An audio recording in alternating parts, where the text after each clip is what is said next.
Em nome do Pai, do Filho e do Espírito Santo. Amém.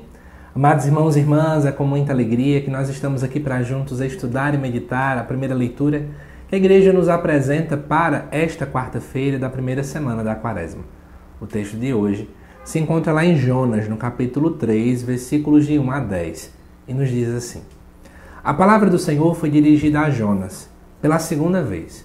Levanta-te e põe-te a caminho da grande cidade de Nínive, e anuncia-lhe a mensagem que eu te vou confiar. Jonas pôs-se a caminho de Nínive, conforme a ordem do Senhor. Ora, Nínive era uma cidade muito grande, eram necessários 3 dias para ser atravessada. Jonas entrou na cidade, percorrendo o caminho de um dia. Pregava ao povo dizendo: ainda 40 dias e Nínive será destruída. Os ninivitas acreditaram em Deus, aceitaram fazer jejum e vestiram sacos, desde o superior ao inferior. A pregação chegara aos ouvidos do rei de Nínive. Ele levantou-se do trono e pôs de lado o manto real. Vestiu-se de saco e sentou-se em cima de cinza. Em seguida fez proclamar em Nínive como decreto do rei dos príncipes: homens e animais bovinos e ovinos não provarão nada. Não comerão e não beberão água. Homens e animais se cobrirão de sacos, e os homens rezarão a Deus com força. Cada um deve afastar-se do mau caminho e de suas práticas perversas. Deus talvez volte atrás para perdoar-nos e aplacar sua ira, e assim não venhamos a perecer. Vendo Deus as suas obras de conversão e que os ninivitas se afastavam do mau caminho, compadeceu-se e suspendeu o mal que tinha ameaçado fazer-lhe e não o fez. Amados irmãos e irmãs, já peço a você que não foi inscrito no canal, se inscreva, tá bom? E compartilhe esse vídeo com mais pessoas. E aí vamos agora para a explicação desse texto. Amados irmãos e irmãs, em primeiro lugar, o texto diz que Deus se dirige a Jonas pela segunda vez. Porque Deus já havia se dirigido uma primeira vez e Jonas foi no caminho contrário a Nínive. E qual era o grande problema da cidade de Nínive? Nínive era exatamente a capital do Império Assírio. Império esse que invadiu a região dos samaritanos, que foi a grande primeira invasão que se teve. A Samaria, que era a capital de um dos reinos, que surgiu quando o reino de Salomão se dividiu em 2. E aí o que acontece? O povo da Assíria era tão famoso na questão de serem violentos, de serem pagãos, que muitas pessoas inclusive comparam eles aos gafanhotos que destroem uma plantação com muita velocidade e de modo muito feroz. E aí Jonas não queria ir lá. E o motivo pelo qual Jonas não queria ir era muito simples, porque ele sabia que Deus tinha misericórdia. Eu acho interessante isso, Jonas sabia da misericórdia de Deus, Jonas sabia que Deus ia perdoar aquele povo, mas Jonas não queria que Deus perdoasse aquele povo. Então qual era a visão de Jonas? Eu não vou lá, porque ele vai perdoá-los, ele vai dar uma segunda chance, Deus vai permitir com que eles possam de novo, eu não quero. Então Jonas em nenhum momento desconfiou da ação de Deus. Pelo contrário, ele era tão consciente da ação de Deus, que a raiva que Jonas tinha daquele povo levou-o, literalmente, a não querer de modo algum, como é que eu posso dizer? A não querer de modo algum essa ligação estreita com eles. E aí, diz aqui o texto, que Deus então se dirige uma segunda vez. Jonas já havia sido engolido por aquele animal marinho, como diz o texto no capítulo 2. E agora Deus volta a falar com Jonas de novo. E ele vai dizer para Jonas, levanta-te e põe-te a caminho da grande cidade de Nínive e anuncia o que eu vou mandar. E agora Jonas obedece. Quando Jonas obedece, diz assim que a cidade era muito grande, eram precisos 3 dias para ser atravessado, tudo para poder mostrar que a conversão foi um feito muito grande. Jonas entra na cidade, passa um dia pregando. E qual é a pregação de Jonas?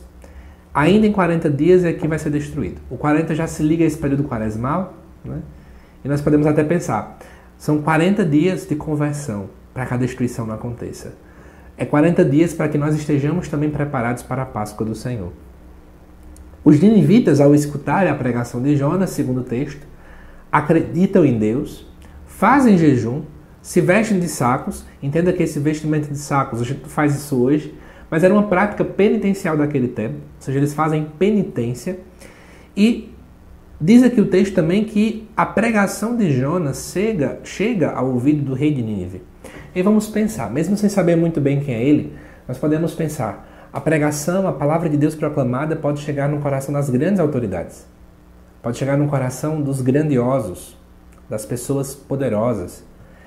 E aí ao ponto de que o próprio rei se levanta do trono, lança fora o seu manto real e também vai fazer penitência.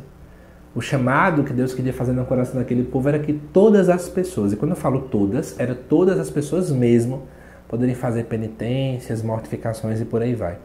O próprio rei proclama um decreto para que todo mundo, inclusive os animais, façam jejum, para que Deus pudesse voltar atrás e perdoar aquele povo.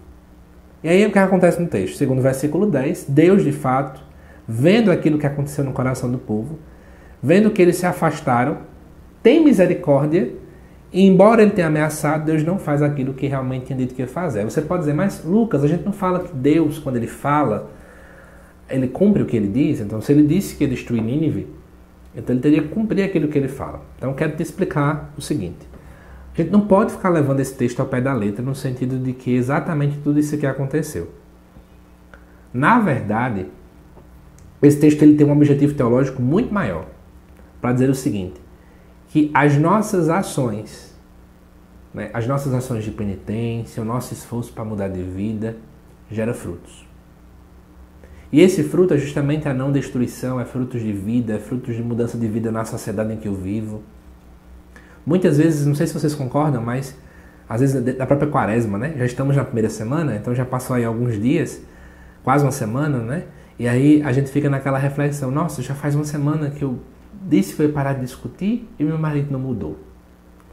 Já faz uma semana que eu disse que eu ia parar de fazer fofoca e minha vida continuou pior do que estava. Faz uma semana que eu disse que eu ia para missa todos os dias e parece que minha vida está ficando pior. Tem gente que fica com essas falas aí, não é? Mas é entender que o texto mostra o seguinte, que quando nós buscamos o Senhor todo o coração, quando nós buscamos uma conversão sincera, quando nós buscamos ter um arrependimento sincero, e inclusive fazemos com que as pessoas ao nosso redor também busquem esse mesmo arrependimento, as coisas mudam, gente. Por isso eu quero convidar você, humildemente mesmo, olhando para esse texto, refletir sobre duas posturas. Primeiro, o nosso chamado a sermos como Jonas. Nunca deixe de pregar, nunca deixe de anunciar o Senhor, porque você não quer que Deus transforme o coração daquela alma. Não seja assim não, que isso é uma característica extremamente egoísta. Ah, porque eu sei que Deus vai ter piedade, eu não quero ir lá e pregar para aquela pessoa, eu não quero ir lá e falar de Deus, eu não quero ir lá e falar do amor de Deus. Não faça isso jamais. Segunda coisa, nos colocar também no lugar desse povo de Nínive. Talvez a nossa vida está toda desordenada, toda desorganizada, mas nós sim ainda podemos buscar voltar atrás. A misericórdia de Deus sempre nos alcança, mas para isso eu preciso buscar fazer a minha parte. A minha parte é buscar mudar de vida, a minha parte também é escutar essa palavra que grita e que me chama a buscar mudar de rota. Se nós tivermos isso em mente, amados irmãos e irmãs, seremos pessoas a cada dia mais melhores e mais íntimas do Senhor. Que Deus te abençoe, amado irmão e irmã. Espero que você tenha gostado desse estudo e desta reflexão. Se possível, mande para outras pessoas. Eu te aguardo daqui a pouco, às 7 horas da noite, para o estudo do Evangelho, também desta quarta-feira. Até já!